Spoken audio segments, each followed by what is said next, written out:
Alvin Toffler goes beyond this and he says the illiterate of the 21st century is the person who cannot learn, unlearn, and relearn. These three words are very important. One who cannot learn, one who cannot unlearn, and one who cannot relearn. Yeah, right. This person is the illiterate of the 21st century. Okay? Albert Einstein also said once, I never teach people anything. I only create conditions in which the people will learn themselves. Yes. I have actually a very long, unending list of the quotations of the people who have been saying it again and again, that the most important thing is what we have to teach the students is to learn. How to learn. So during my teaching career, when I realized it, I started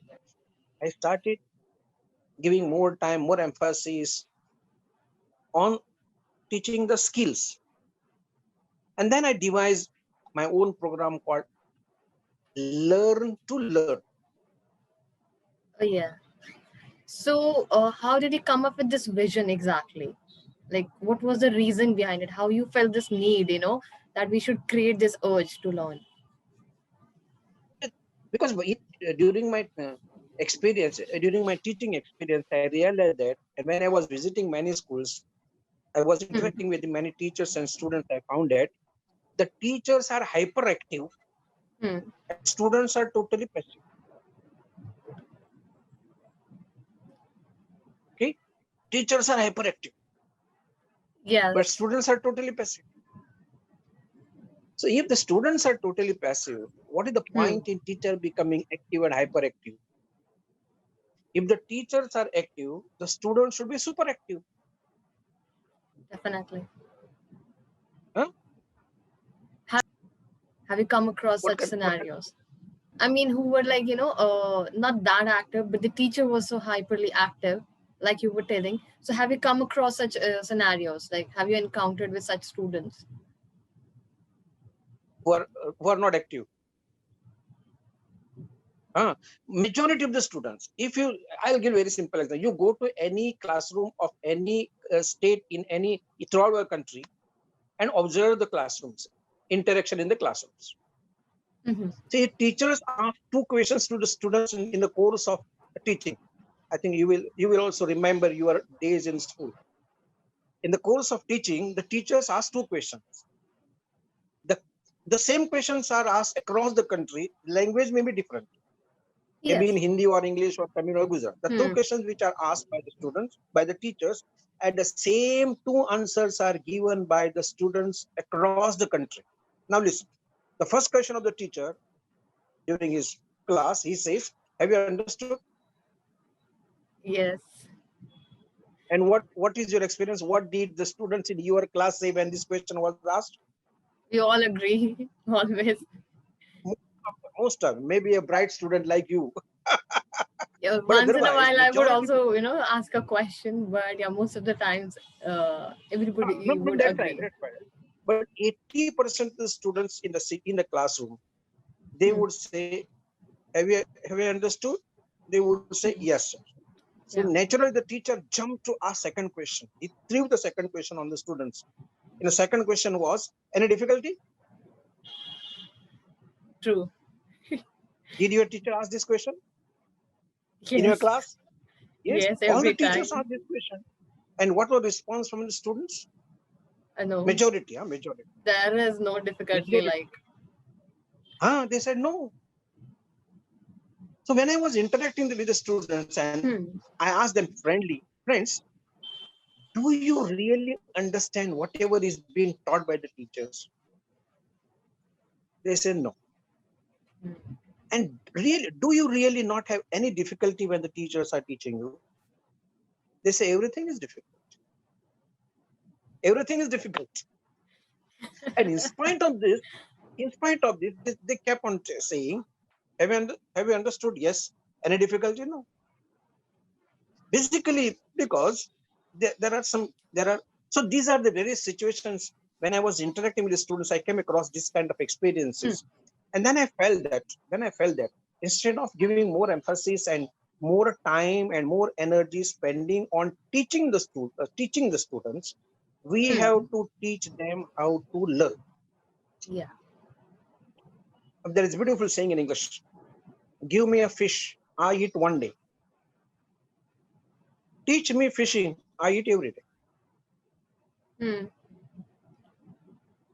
If I give you something ready-made or somebody gives me something ready-made, he will give me once. Yes. But if he teaches me how to get it or how to make it, how to obtain it, then I'll become self-reliant, self-dependent. So that's how I came across this idea, or instead of teaching the student the subjects, okay, that is one thing here, but simultaneously, we have also teach the students how to learn the study Yes. techniques. We have to make the students understand that there's immense potential in them, which they do not know. Every one of us has been gifted by God, blessed by the God, by something very fantastic, amazing gift, that is a brain. Super. But how many of you realize that this is the wealth that we have? Hindi में एक बहुत सुंदर कविता का एक ये है, पास हीरे हीरे की खान, हीरा ने डायमंड्स, पास हीरे की खान, खोजता कहाँ ओ नादान. The diamond mine is with you or with me. I don't know that I have that diamond and jewels mine in me, and I'm looking for diamonds and jewels somewhere else. The thing is, if you would feel like, I mean, this is my feeling, that the scenario around us, the environment affects the most, right? What we are is the product of everything around us. So we might try the thing that you are trying here. Your concept is really great. But how do we inculcate, the things, the environment where the student feels, the candidate, the child feels it, that he has everything, like he is the diamond. He doesn't have to go and look out for it. I mean, you can start with the yearn to learn, but how would we change this thing? I mean, this is a very important topic when it comes to to motivate anybody. So when I talk to the students, I tell them, and this happens in the homes and the schools, the teachers and the parents, they compare the students with somebody else. Yes. And then they get demotivated. They think that, oh, I don't have that. My uncle's son got so many marks and she got so many marks. So these are things which pull them down. So in my workshop, when I talk to the students, I tell them, do not, comparison and competition is necessary. But this competition and comparison is not with others. It's with your own self. I have to compete with myself. I will compare my previous performance with today's performance. So instead of looking here and there, if we teach the students to introspect, बेटा देखो कि आप दूसरों की चिंता मत करो, दूसरे को कितने मार्क मिले, आपको पिछले बार कितने मिले थे, can you say 60%. Now I'm not expecting that from 60% you jump to 90%. You can definitely take a small jump or plunge, and from 60 you can definitely go to 65. So see, this boosting of the confidence, giving them the boost, this is more important. The question arises here, like, how would we start this? Like, how would you make sure the student won't compare it with the others, but with their last performance? No, that is by, this is the way we have to talk to the students. We have to explain them. It cannot happen. This is something in this whole program, there is unfold man, not putting some stuff into their mind from outside. Slowly, gradually, unfoldment. It's the flower. Flower is, there's a bird, and then it slowly blooms. This is called unfoldment. We have to lead the students to unfoldment towards unfoldment. So my point is here. This study, I would call this learn to learn. This is the most important skill which is required in the present time. What you study in the schools is not sufficient. It's not enough. And we have to study throughout the life. Yes. Even after you have obtained the degrees and pass out from the colleges and universities, you have to study. You have to learn continuously throughout the life. So I would say this is what I'm offering is a study mantra. Of course, it's not a magic, and there's no shortcut. It's not a magic. I don't have a magic wand, and there is no shortcut. But if the students follow, usually the students follow two methods of studies. How do they study? If you ask many students, you'll find majority of the students, they learn the things by heart, things which are given by the teachers. They learn by heart, mugging. Not all. This is one. And second method of studies is reading. Very few students, they tend to write. Very few students. But majority of the students, either they learn the things by heart, or read the books, textbook, guides, notes. That's what they do. We offer them 7, 8 other methods of studies other than these two. Now, if I am studying just by reading and learning by heart, my study becomes less in terms of quantum, time, and effectivity also. But if I use 8 or 10 methods of studies, I would be able to study more time throughout the day, and my study also becomes more effective. Yes. This is. So in your program now, what else are you offering? Like, what are the steps here? How you are doing it? What 4 or 5 things you make sure there are two major. Yeah, there are two major parts of. There are two major parts of this workshop. In the first part, there is motivation. Then we also try to tell the students what is study, because there are wrong notions about the study. What is study? How? Why to study? Then we also see you have beta. You have, आपको तो जीवन भर पूरे जीवन भर पढ़ना ही है.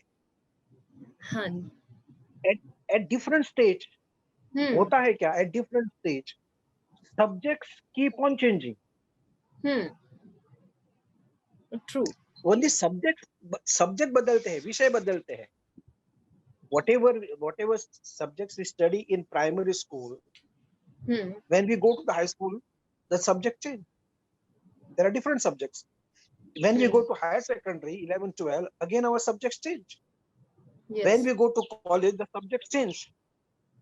Even when you go for medicine, for example, MBBS, there are common subjects. Then after MBBS, you go for special MD, specialization. Yes. Okay. विषय जैसे जैसे हम आगे जीवन में बढ़ेंगे, तो विषय बदलते रहेंगे. एक चीज ऐसी है जो कभी नहीं बदलेगी, वो है अध्ययन, अभ्यास, स्टडी, लर्निंग. वो कभी नहीं बदलेगा. In second part, I'll also be sharing some success stories of the students. कहते हैं ना परिस्थिति. Have you seen the game called tug of war? Tug of war. अब बच्चे स्कूल में पढ़े खेले होंगे ना. रस्सी होती है, इस तरफ कोई खींचते हैं. This is a game. This is called tug of war. This tug of war is not merely a game. It's not merely game. I look at it from a different perspective. Actually, this tug of war is not played only on the playground. This tug of war goes in our mind continuously. Yes. Now, what are the two ends of this rope? The two ends of the rope are, one is परिस्थिति, circumstances, situation. कुछ बच्चे गरीब होते हैं, कुछ किसको और कुछ नहीं है, परिस्थिति, circumstances. दूसरा है मनोस्थिति. So there is a मनोस्थिति, state of mind. Yes. Mindset. तो इस दोनों में चलता है. परिस्थिति यहाँ खींचती है, मनोस्थिति यहाँ खींचती है. If this manasthiti or mindset or state of mind is very strong and powerful, you can overcome the circumstances. You can overcome the difficulties, Right. and adversities and the problems and the challenges and the poverty, everything. So I also share some stories of such students, such people who did not have anything, who rose up from scratch, literally. Who rose up from scratch. What did Dr. APJ Abdul Kalam have? Yes. He was selling newspapers. As a student, he was selling newspapers. So this is, that's why my contention is, instead of giving information is okay, but information के साथ साथ inspiration भी चाहिए. Yes. Inspiration. Information clubbed with inspiration. That leads to motivation. और second part में मेरा जो workshop है उसमें actual methods of studies. What are the different methods of studies? बच्चों के मन में कुछ डर होते हैं. Which are the different enemies of the studies? आपके अड़ोस पड़ोस में there are many enemies of studies. You have to identify these enemies of studies and counter them. Yes. तो इस प्रकार का वो सारा रहता है. So I would, Yes. like I think in today's scenario, the schools right now, they're so preppy, so high on it, like they want to teach everything, like, all together, like they're putting too much of pressure on the students, right? Even if the circumstances are good, still it causes, it goes, little bit acidic. How would you agree to that? How you are, working on that? So this pressure will be there. Some sort of pressure. It'll always be there. From school, from the parents, from the society, pressure will be there. We have to teach the students how to relax. So in my program, there are very simple, small, simple things which the students do every day. Relaxation techniques. Okay. That is also there. Very small things. If the pressure is too much, then sometimes you will have to take the help of the counselor or psychiatrist. But this is not required for all the students. For every student must know some techniques of relaxation. तो दिन भर केवल पढ़ाई नहीं है, ये नहीं चले. Study, relax, study, relax, study, relax, refresh. तो ये सब यदि मिक्स अप करते हैं अच्छी तरह से. So I mean, the concept that you're bringing is really good. I mean, hats off to this. It's really important and vital in today's scenario, especially. The way you are doing it, sir, it's commendable.